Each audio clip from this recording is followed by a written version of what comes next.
বন্ধুরা, যে নারী তার চুল বিক্রি করে বা ফেলে দেয় তারা এই ভিডিওটি একবার দেখুন, তাহলে আপনি নতুন কিছু জানতে পারবেন, নতুন কিছু শিখতে পারবেন। বন্ধুরা, আপনি যদি একজন মহিলা হন এবং লম্বা চুল রাখতে পছন্দ করেন, তাহলে আমাকে বলুন যে আপনি যখনই আপনার চুলের চিরুনি করেন, আপনার পড়ে যাওয়া চুল নিয়ে আপনি কি করেন? আপনিও কি অন্য মহিলাদের মতো আপনার চুল এখানে ওখানে বা রাস্তায় ফেলে দেন, নাকি ডাস্টবিনে ফেলেন, নাকি বিক্রি করে দেন? বন্ধুরা, আপনিও যদি এই রকম করেন তাহলে আপনি অনেক বড় ভুল করেন। এর ফলে আপনি আপনার জীবনে অনেক সমস্যায় ঘিরে থাকেন। বন্ধুরা, আপনি কি সবসময় শারীরিকভাবে অসুস্থ থাকেন? কেউ কি আপনার ওপরে তন্ত্রবিদ্যা করে আপনাকে তাদের নিয়ন্ত্রণে রেখেছে, নাকি নেতিবাচক শক্তির কারণে সব সময় রেগে থাকেন এবং বিরক্ত হন, নাকি নানান ধরনের আর্থিক ও মানসিক সমস্যায় ভুগছেন? কারণ আমাদের বাগেশ্বর ধাম সরকার পণ্ডিত ধীরেন্দ্র কৃষ্ণ শাস্ত্রীজি বলেছেন যে মহিলারা তাদের পড়ে যাওয়া চুল কি করতে হবে তারা জানে না। ওই ধরনের মহিলারা জীবনে অনেক অনেক সমস্যায় বিপদে আপদে পড়েন এবং নেতিবাচক শক্তির প্রভাব সব সময় ওই ধরনের মহিলাদের ওপরে আধিপত্য বিস্তার করে। তাহলে এখন প্রশ্ন হলো, পড়ে যাওয়া চুল কি করা উচিত, এবং সেই চুল এখানে সেখানে ফেললে আমরা কি সমস্যার সম্মুখীন হতে পারি? বন্ধুরা, এই সবের উত্তর জানতে ভিডিওটি শেষ পর্যন্ত দেখুন। তবে আপনি যদি আমাদের এই চ্যানেলে নতুন হয়ে থাকেন তাহলে চ্যানেলটি সাবস্ক্রাইব করতে ভুলবেন না, যাতে শ্রী বাগেশ্বর বালাজির আশীর্বাদ সবসময় সদা সর্বদাই আপনার সাথে থাকে। চলুন এইবার মূল আলোচনায় প্রবেশ করা যাক। তবে মূল আলোচনায় প্রবেশ করার আগে জয় শ্রীকৃষ্ণ, রাধে রাধে লিখে কমেন্ট অবশ্যই করবেন। বন্ধুরা, আপনারা কি জানেন যে কন্যা সন্তান কাদের বাড়িতে জন্ম নেন? মানে কোন বাড়ি চয়ন করেন ভগবান কন্যা সন্তানের জন্য? এছাড়াও বন্ধুরা, আপনার যদি অল্পতেই চোখে জল চলে আসে, বা অল্পতেই আপনি যদি রেগে যান, বা কেউ রেগে গেলে পুরো বাড়ি চিৎকার করে মাত করে তোলে, বা এমন কোনো মানুষজনকে আপনি জানেন যে অল্পতেই কেঁদে ফেলে, তাহলে আজকের এই ভিডিওটি আপনি পুরো অবশ্যই দেখুন। কারণ বন্ধুরা, আজকের এই ভিডিওটির মাধ্যমে এমন বিশেষ কিছু গুরুত্বপূর্ণ বিষয় নিয়ে আলোচনা করব যা পুরুষ ও নারী উভয়েরই জানা উচিত। বন্ধুরা, এই সৃষ্টির নির্মাণ ভগবান একদিনেই করেছিলেন, কিন্তু নারী নির্মাণ করতে ব্রহ্মাজির 7 দিনেরও বেশি সময় লাগে। তাই নারীর সৃষ্টি কিভাবে হলো, কেন নারীর সৃষ্টি করার সময় ব্রহ্মাজি ঘাবড়ে যায়, এমন কি হয়েছিল নারীর সৃষ্টির সময়, আজকের এই ভিডিওটিতে বন্ধুরা আমরা বিস্তারিতভাবে জানব। তাই ভিডিওটা বন্ধুরা অবশ্যই অবশ্যই পুরো দেখুন, এবং ভিডিওটি ভালো লাগলে ভিডিওটিতে একটি লাইক দিয়ে বন্ধু বান্ধব আত্মীয় পরিজনের সাথে শেয়ার অবশ্যই করবেন। এবং পরিশেষে আপনি যদি আমাদের এই চ্যানেলে নতুন হয়ে থাকেন তাহলে চ্যানেলটি সাবস্ক্রাইব করে পাশে থাকা নোটিফিকেশন বেল আইকনটি ক্লিক করবেন। চলুন এইবার মূল আলোচনায় প্রবেশ করা যাক। তবেই মূল আলোচনায় প্রবেশ করার আগে জয় শ্রীকৃষ্ণ, রাধে রাধে লিখে কমেন্ট অবশ্যই করবেন। বন্ধুরা, আমরা আপনারা প্রত্যেকেই জানি যে নারীদের বোঝা আমাদের কম্য নয়, কারণ যাকে ভগবানই বুঝতে পারেন না তো আমরা তো কোথাকার কে। যদি নারী নিজের জেদে আটকে যায় তাহলে সারা দুনিয়া একদিকে আর নারী একদিকে। তাই নারী নির্মাণ করতে ব্রহ্মাজির 7 দিনেরও বেশি সময় লাগে, কিন্তু তাও তার রচনা সম্পূর্ণ হয়নি। তখন ধৈর্য হারিয়ে দেবদূতেরা বলেন যে হে ভগবান, যে আপনি অনন্ত ব্রহ্মাণ্ডের রচনা মাত্র কিছুক্ষণেই করেছিলেন, কিন্তু আপনি নারী রচনা করতে আপনি এত সময় কেন লাগাচ্ছেন? তখন ব্রহ্মাজি বলেন, বৎস, এটি আমার এখনো পর্যন্ত সব থেকে গুরুত্বপূর্ণ ও চমৎকারী রচনা। এর জন্যই আমার এই রচনা করতে এত সময় লেগেছে। এই রচনা আমার এতটাই অদ্ভুত যে খারাপ থেকে খারাপ সময়েও নারীরা সবাইকে খুশি রাখতে পারে। সে পরিবারকে খারাপ সময়ে শক্তি প্রদান করে। সে একসাথে অনেক ধরনের কার্য একাই করতে পারে। ক্লান্ত হয়ে যাবার পরেও সে পরিবারের সমস্ত দায় দায়িত্ব, সন্তানের দেখাশোনা, স্বামীর খেয়াল, মাতা পিতার সেবা সব কিছুই পালন করেন। আর আমাদের প্রত্যেকের মা এর উদাহরণ। অসুস্থ হয়ে গেলেও কখনো নিজের কথা ভাবে না। সেই করুণাময়ী মা যখন সন্তানের কোনো বিপদ দেখে, সে চণ্ডী রূপ দুর্গা রূপ ধারণ করে, তখন সে কাউকেই আর ভয় পায় না। এই কথা শুনে দেবতারা অবাক হয়ে যায় আর ব্রহ্মাজিকে জিজ্ঞাসা করেন, হে প্রভু, এত কাজ কি নারীরা মাত্র 2 হাতেই করবে? তখন ব্রহ্মাজি বলেন, হে বৎস, এটা ভুলো না যে নারী আমার সব থেকে গুরুত্বপূর্ণ রচনা, তার কাছে কোনো কাজই অসম্ভব নয়। তখন দেবতারা বলেন, প্রভু, নারীর চোখ দিয়ে জল পড়ছে কেন? তখন ব্রহ্মাজি বলেন যে এটা হচ্ছে নারীর সব থেকে বড় শক্তি, যা দিয়ে নারীরা সব জয় করতে পারবে। নারীর এই অশ্রু প্রেম ও করুণার প্রতীক। তখন দেবতারা বলেন, কি অদ্ভুত রচনা প্রভু আপনার, এর মধ্যেই কোনো কিছুরই কমতি নেই। তখন ব্রহ্মাজি বলেন, না বৎস, এর মধ্যে একটি কমতি রয়েছে, আর তা হলো যে নারীরা কখনো নিজেদের গুরুত্ব বুঝবে না।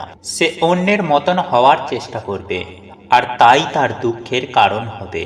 বন্ধুরা, হিন্দু ধর্মে নারীকে দেবীর অংশ বলেই মনে করা হয়। একজন নারী বাড়ির অন্নপূর্ণা ও সাক্ষাৎ মা লক্ষ্মীর অংশ হয়। নারী ছাড়া কোনো বাড়ি সম্পূর্ণ হয় না। এই সৃষ্টি চালিয়ে রাখতে নারী বড় ভূমিকা পালন করে। তাই বন্ধুরা, আমাদের জানা দরকার যে নারীর কোন অঙ্গটি ভুলেও কখনো স্পর্শ করতে নেই, নইলে আপনি বরবাদও হতে পারেন। হ্যাঁ বন্ধুরা, আপনারা নিশ্চয়ই অবাক হচ্ছেন, কিন্তু এটাই সত্য। বন্ধুরা, সমুদ্র শাস্ত্র অনুসার নারীদের এই অঙ্গটি ছুঁলে সেই ব্যক্তি বরবাদ হয়ে যায়। কিন্তু কেন, কি রয়েছে এমন এই অঙ্গে? শুনলে আপনারাও চমকে উঠবেন। তাই বন্ধুরা, ভিডিওটি অবশ্যই পুরো দেখুন। বন্ধুরা, আমাদের হিন্দু ধর্মে অনুসার যে বাড়িতেই নারীকে সম্মান করা হয়, সেই বাড়িতেই সদা সর্বদাই মা লক্ষ্মীর বাস হয়। ফলে এমন বাড়িতে কখনো আর্থিক অভাব অনটন আসে না। কিন্তু যে বাড়িতে একজন নারী বিনা কারণে চোখের জল ফেলে, সেই বাড়িতে কখনো মা লক্ষ্মীর বাস হয় না। ফলে আজ নয়তো কাল সেই বাড়িতে দুঃখ, কষ্ট, জ্বালা যন্ত্রণা, অর্থের অভাব লাগবেই লাগবে। কিন্তু এটাও সত্য বন্ধুরা, যে সব মহিলারাও গুণবান ও ভাগ্যবতী হয় না। যেমন এই সৃষ্টিতে পজিটিভ নেগেটিভ দুটোই রয়েছে, ঠিক তেমনই সৃষ্টিতে ভালো মন্দ, নারী পুরুষ উভয়ই রয়েছে। তাই যদি কোনো নারী বিনা কারণে কাউকে কাঁদায়, তাহলে তাকেও কিন্তু এর ফল ভোগ করতে হবে। তাই বন্ধুরা, চলুন এইবার আমরা জেনে নিই যে সমুদ্র শাস্ত্র অনুসার সৌভাগ্যবতী নারী কারা, আর কেন আমাদের নারীর এই অঙ্গ ছুঁতে নেই। বন্ধুরা, যে নারী সবার সাথে ভালো ব্যবহার করে, ঈশ্বরের পুজো আরাধনা করে, নিজের কর্তব্য ঠিকমতো পালন করে, জীবনে যত বড় সমস্যা বাধা বিপত্তি আসুক না কেন, নিজের ধৈর্য কখনোই হারায় না, এমন নারীকেই বন্ধুরা সৌভাগ্যবান স্ত্রী বলা হয়। সাথে সাথে বড়দের সেবা করা, ছোটদের প্রেম করা, সর্বদাই দান পূর্ণ করা, ভুল হলেই সহজেই ক্ষমা করে দেওয়া, বুদ্ধিমান ও করুণাবান স্ত্রীকে গুণবান স্ত্রী বলা হয়। কারণ এমন স্ত্রীর মধ্যেই মা লক্ষ্মীর গুণ রয়েছে। ফলে এমন নারীর চারপাশে দেবদূতেরা ঘুরে বেড়ায়। সেই নারী যা জিনিসে হাত দেবে, তাতেই সে সফলতা প্রাপ্ত করবে। তাই এমন নারীকে বন্ধুরা ভুল করেও কখনো কষ্ট দেবেন না। যাই হোক বন্ধুরা, চলুন এইবার আমরা জেনে নিই যে সমুদ্র শাস্ত্র অনুসার নারীদের কোন অঙ্গ ভুল করেও ছুঁতে নেই। বন্ধুরা, আপনারা প্রত্যেকেই জানি যে ভগবান বিষ্ণুর নাভি থেকে ব্রহ্মাজির উৎপত্তি হয়। এছাড়াও প্রত্যেক মানুষের নাভিতে রয়েছে কুণ্ডলিনী শক্তি, যাকে আদি শক্তি বলা হয়। যখন একজন নারী মা হয়, তখন মায়ের নাভির সাথে সন্তানের নাভিও যুক্ত থাকে। তাই প্রত্যেক নারীর নাভিতে রয়েছে মা কালীর অনন্ত শক্তি। তাই কাম বাসনায় জড়িয়ে কখনোই কোনো পরিস্থিতিতে স্পর্শ করতে নেই। এছাড়াও বন্ধুরা, সায়েন্স বলছে যে নাভিতে আমাদের বিভিন্ন রকমের জীবাণুর বাস হয়। নাভি আমাদের শরীরে ঊর্জাকে কন্ট্রোল করে। তাই নাভিতে আমাদের সহজে হাত দিতে নেই। কিন্তু বন্ধুরা, আপনারা কি জানেন যে কন্যা সন্তান কাদের বাড়িতে জন্ম নেয়? মানে কোন বাড়ি চয়ন করেন ভগবান কন্যা সন্তানের জন্য? আপনারা শুনলে বন্ধুরা চমকে উঠবেন। আসলে বন্ধুরা বহু মানুষই জানেন না যে কন্যা সন্তান বহু পুণ্যের পর আমাদের বাড়িতে জন্ম নেয়। তারা ভাবে যে কন্যা সন্তান জন্ম নিলে তাদের বংশের উন্নতি হয় না, কিন্তু বন্ধুরা এটি শুধু মূর্খতা। কারণ বন্ধুরা মেয়েদের জন্ম যার তার বাড়িতে হয় না, যাদের বাড়িতে কন্যা রূপে মা লক্ষ্মী আসে তারা খুবই ভাগ্যশালী। তাই বন্ধুরা আজকে এই ভিডিওটির মাধ্যমে আপনাদেরকে জানিয়ে দেব যে ভগবান কেমন বাড়ি চয়ন করেন কন্যা সন্তানের জন্ম দেওয়ার জন্য। কোন সেই পূর্ণ কর্ম যার জন্য ভগবান সেই মাতা পিতার গর্ভে কন্যা সন্তানের জন্ম দেয়। তাই যদি বন্ধুরা আপনারা কন্যা সন্তান হন বা যদি আপনাদের বাড়িতে কন্যা সন্তান জন্ম নেয়, তাহলে আপনারা নিজেদের জন্য ভিডিওটিতে একটি লাইক করে বন্ধুদের সাথে শেয়ার করুন এবং কমেন্টে আপনারা লিখুন জয় মা লক্ষ্মীর জয়। বন্ধুরা একবার পরমেশ্বর ভগবান শ্রীকৃষ্ণের কাছে অর্জুন বলেন যে হে মাধব, মানুষের কোন কর্মের ফলে একটি বাড়িতেই কন্যা সন্তানের জন্ম হয়, মানে কেমন বাড়িতে কন্যা সন্তান জন্ম নেয়? তখন ভগবান বলেন, হে পার্থ, প্রচুর সৌভাগ্য প্রাপ্তি করলে, পূর্ব জন্মে কোনো মহান কার্য করলে তবেই সেই বাড়িতে কন্যা সন্তানের জন্ম হয়, তবেই সেই মাতা পিতা কন্যা সন্তান হওয়ার সৌভাগ্য প্রাপ্তি করে। কারণ সবাই কন্যা সন্তানের ভার বহন করতে পারে না, কারণ একমাত্র কন্যাই যে নিজের সর্বস্ব অন্যের জন্য উজাড় করে দেয়।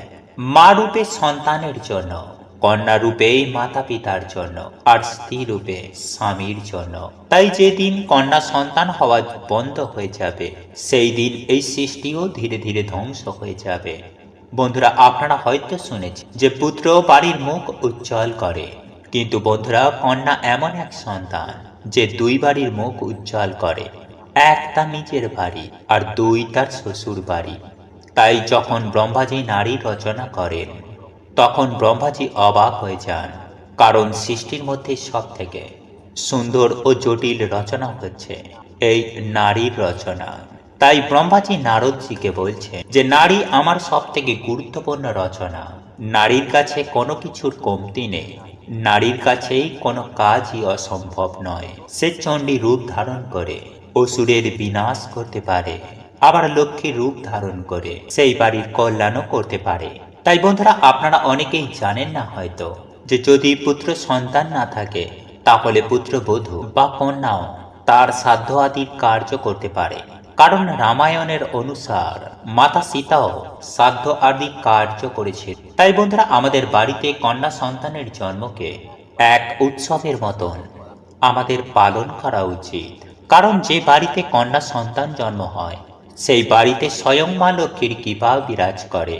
তাই কন্যা সন্তান আমাদের বাড়ির বোঝা নয়, আমাদের বাড়ির সম্মান। যখনই নারীদের সাজসজ্জা নিয়ে কোনো আলোচনা হয় তখনই হিন্দু ধর্মে সমুদ্র শাস্ত্র নামক গ্রন্থে নারী সম্পর্কে অনেক কথা বলা হয়েছে, যেখানে নারীদের আচার আচরণ থেকে শুরু করে সাজসজ্জা পর্যন্ত প্রত্যেকটি বিষয়ে গুরুত্বপূর্ণ তথ্য লেখা হয়েছে। নারীর শুভ অশুভ লক্ষণ। নাম্বার 1, যে মহিলার কপাল লম্বা, এমন মহিলা তার শ্বশুর বাড়ির জন্য অশুভ। নাম্বার 2, যে মহিলার কোমর ভারী, এই ধরনের মহিলারা যা খুশি তাই করে এবং কারোর কথা শোনে না। নাম্বার 3, যদি একজন মহিলা হাঁটার সময় তার পা দিয়ে ধুলো উড়িয়ে হাঁটেন, এমন মহিলারা পরিবার ধ্বংসের কারণ হয়ে দাঁড়াতে পারে। নাম্বার 4, যেসব মহিলার কানে প্রচুর চুল থাকে, এই ধরনের মহিলারা ঘরে ঝামেলার কারণ হয়ে দাঁড়ায়। নাম্বার 5, যে মহিলাদের আঙুল লম্বা এবং সুন্দর, এই ধরনের মহিলা তার স্বামীর জন্য ভাগ্যবান প্রমাণিত হয়। নাম্বার 6, একজন মহিলার যদি নাকে তিল থাকে, এমন মহিলা খুব ভাগ্যবান হয় এবং এই মহিলারা জীবনে সমস্ত আনন্দ পান। নাম্বার 7, যে মহিলাদের গোড়ালি চওড়া, তাদের রাগ বেশি হয়। নাম্বার 8, যে নারীর চোখ হলুদ এবং একটু ভয়ঙ্কর, এই ধরনের নারীর স্বভাব খুবই খারাপ, এদের অশুভ বলে মনে করা হয়। নাম্বার 9, যে নারীর রাশি ধনু, মীন এবং বৃষ, তারা খুব ভাগ্যবান, তারা অল্প সময়ের মধ্যে অনেক সাফল্য পায়। নাম্বার 10, যেসব নারীর জিভের রং লাল, এই ধরনের নারীরা তাদের জীবনের প্রতিটি সুখ পান।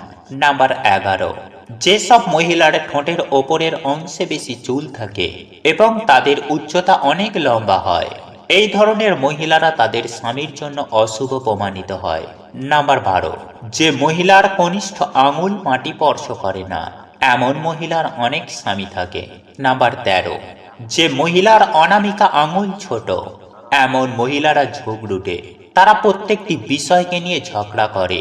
নাম্বার 14, যে নারীর পেট কলসির মতো, সে নারী সারা জীবন দারিদ্র এবং দারিদ্রতার মধ্য দিয়ে পার করে। নাম্বার 15, যে মহিলার ঘাড় বাঁকা, এই ধরনের নারীরা তাদের জীবনে দাসীর কাজ পান। বন্ধুরা, এছাড়াও সমুদ্র শাস্ত্রে কথিত আছে যে নারীকে দেবী লক্ষ্মী এবং নারীর চুল দেবী লক্ষ্মীর প্রতীকও মনে করা হয়। চুল শুধুমাত্র যে নারীর সৌন্দর্য বৃদ্ধি করে তা নয়, বরং যেসব মহিলার চুল লম্বা হয় তারা দেবী লক্ষ্মীর বিশেষ আশীর্বাদও পান। আর এই ধরনের নারীরা তাদের জীবন নানানভাবে উন্নতি করতে পারে। কিন্তু গুরুজি আরো বলেন যে মহিলারা প্রায়শই তাদের চুল নিয়ে এই ধরনের অনেক ভুল করে, যার পরিণতি তাদেরকেই ভোগ করতে হয়। কারণ মহিলারা প্রায়শই এটি জানেন না কোন দিন তাদের চুল ধোয়া উচিত, এবং মহিলারা এটিও ভুলে যান যে কবে তাদের মাথার চুল কাটা উচিত নয়। বন্ধুরা, হিন্দু ধর্মে একটা বিশ্বাস আছে যে সপ্তাহের 7 দিনের মধ্যেই কিছু বিশেষ দিনে চুল ধোয়া বা কাটা হলে এটা তার পরিবারের জন্য মোটেও ন্যায়সঙ্গত নয়। বন্ধুরা, আপনি প্রায় লোকেদের বলতে শুনেছেন যে মঙ্গলবার, বৃহস্পতিবার এবং শনিবার মহিলাদের চুল কাটা উচিত নয় এবং ধোয়াও উচিত নয়।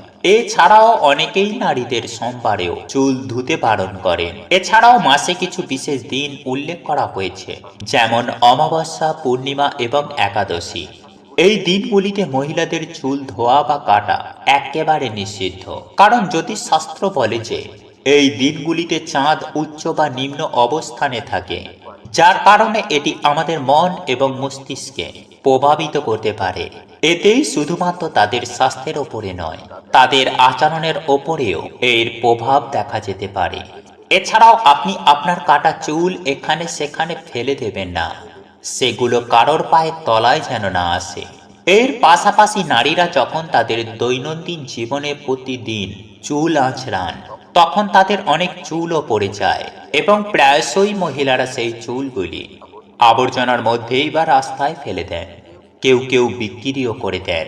বন্ধুরা, প্রত্যেকটি মহিলাদের জানা দরকার যে তন্ত্রশাস্ত্র মহিলাদের চুল দিয়ে করা হয়, আর যে নারীরা তাদের চুল এদিকে ওদিকে ফেলে দেন, তাদের চুল কোনো তান্ত্রিকের কাছে চলে গেলে চুলের অপব্যবহার করা হতে পারে। যে কোনো অশুভ শক্তি বা অশুভ আত্মা চুলের মাধ্যমে আপনার ওপর আধিপত্য বিস্তার করতে পারে। অনেক তান্ত্রিক লোকেরা চুল ব্যবহার করে মহিলাদের ওপর বশীকরণ করে। তন্ত্র শাস্ত্রেও ক্ষমতা সিদ্ধ করার জন্য নারীর চুল ব্যবহার করা হয়। তাই বাগেশ্বর ধাম সরকার পণ্ডিত ধীরেন্দ্র কৃষ্ণ শাস্ত্রীজি বলছেন, আপনি যদি আপনার চুল কাটান বা আঁচড়ানোর সময় যে চুল উঠে যায়, এই চুলগুলো সংগ্রহ করে কোথাও মাটিতে পুঁতে ফেলার চেষ্টা করা উচিত। আর যদি সেটা করতে না পারেন, তবে যখনই আপনি আপনার চুলগুলি আবর্জনার মধ্যে ফেলে দেবেন বা এখানে সেখানে ফেলবেন বা বিক্রি করবেন, তখনই সেগুলোকে একত্রিত করে তাতে থুতু ফেলে দিন। এটি করলে কোনো তান্ত্রিক বা অশুভ শক্তি আপনার চুল ব্যবহার করতে পারবে না। বন্ধুরা, আশা করি আপনি অবশ্যই আপনার জীবনে গুরুজির বলা জিনিসগুলি গ্রহণ করবেন এবং পরের বার আপনি অবশ্যই আপনার চুল এখানে সেখানে ফেলে দেওয়ার আগে 2 বার ভাববেন যা গুরুজি বলেছেন। ভিডিওটি ভালো লাগলে চ্যানেলটি সাবস্ক্রাইব করুন এবং ভিডিওটি লাইক করে কমেন্টে লিখুন জয় শ্রীরাম, জয় সীতারাম, জয় জয় হনুমান, জয় বাগেশ্বর ধাম সরকার।